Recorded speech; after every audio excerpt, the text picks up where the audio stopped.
On va faire un drapeau qui flotte, comme on peut le voir régulièrement un peu partout. Donc pour créer le drapeau, on va prendre un plane, touche Maj plus A, on met un plane, mais on voit déjà qu'il n'est pas dans le bon sens. Donc on fait une rotation de 90 degrés, on va jouer sur l'échelle X, on met aussi un cylindre pour faire le mât, et SY on réduit, touche G pour l'outil de déplacement. Donc on a notre drapeau, on va ajouter un matériau, on va prendre le shader editor, ici pour entrer on va chercher le nœud texture,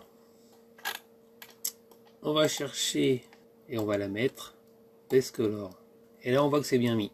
Bon, forcément si on fait lecture il n'y a rien qui se passe. On va ajouter la physique, donc pour que ça bouge comme drapeau, donc on prend le plane, on met le close, voilà, donc là on a le close. Si on fait lecture ça tombe. On va aller en edit mode, sur l'objet on prend bien l'objet plane, et là on voit qu'il n'y a pas de point, donc on va faire subdivise et on va diviser par 15. Voilà. On prend l'outil sélection en forme de cercle, et là on prend tous les points, on va sur objet data, on fait plus, là on l'appelle attache drapeau, et on clique sur assign. Et là ça marche pas parce que on est resté en edit mode, donc on passe en object mode. Il est où? Merde, c'est quoi ces conneries? Putain. Putain, c'est quoi ces vieux bugs de merde? Oh bah super. Attends, recommence. Donc attache drapeau. On assigne. On passe en objet mode. Pin group shape. On prend drapeau collision. Voilà. Et là on fait lecture. Donc là le drapeau ok. On va rendre ça un peu plus smooth. On peut aussi, en allant sur ajouter un modifier, on va prendre un solidify, parce que ça va donner un peu de volume au... Donc là on peut mettre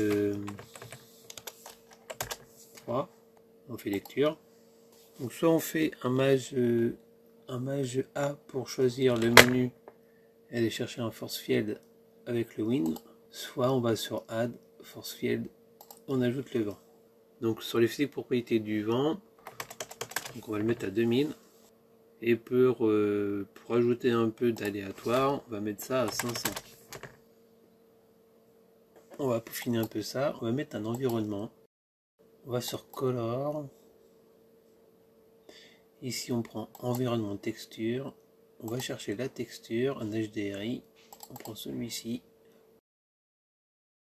Et pour le voir, on passe en mode renderer. On va faire bouger le ciel. Là, on va ajouter texture, coordinate, mapping sur vector. Et là encore sur vector. Mais ça c'est juste pour faire bouger le ciel. Là on voit dans quel sens, on vérifie dans quel sens il faut faire avancer le ciel. C'est pas comme ça, c'est plutôt que... On va prendre celui-là. Donc on insère single keyframe ici. Là on va un peu plus loin. Add single keyframe. Comme ça quand on fait lecture. Et là on voit qu'il y a un truc qui ne va pas, c'est que le ciel il ralentit. Pour corriger le problème, clic droit, et là on va prendre interpolation mode, on prend linéaire. Comme ça quand on fait lecture, ça continue. Poteau. Base color, on peut peut-être on va faire. On voit que le poteau il est pas très smooth. Alors on va faire un petit smooth, voilà, comme ça il est beaucoup plus beau. Là on peut mettre à 220, comme ça là on met à 220 aussi, hop. Il suffit de prendre les clés et les modifier de place. Bon après, ce qui est un peu emmerdant c'est le sens. Donc là on peut prendre tout, juste sur la rotation.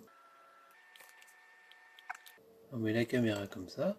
Là quand on fait lecture, maintenant ça va dans le même sens. Par rapport au vent, mais des fois c'est pas parce que des fois les nuages ils vont dans un sens et puis le vent peut être différent au sol. Mais dans l'imaginaire collectif, c'est le vent dans le même sens que les nuages. Donc on va faire ça. Voilà pour ce tuto sur comment faire un drapeau animé dans Blender.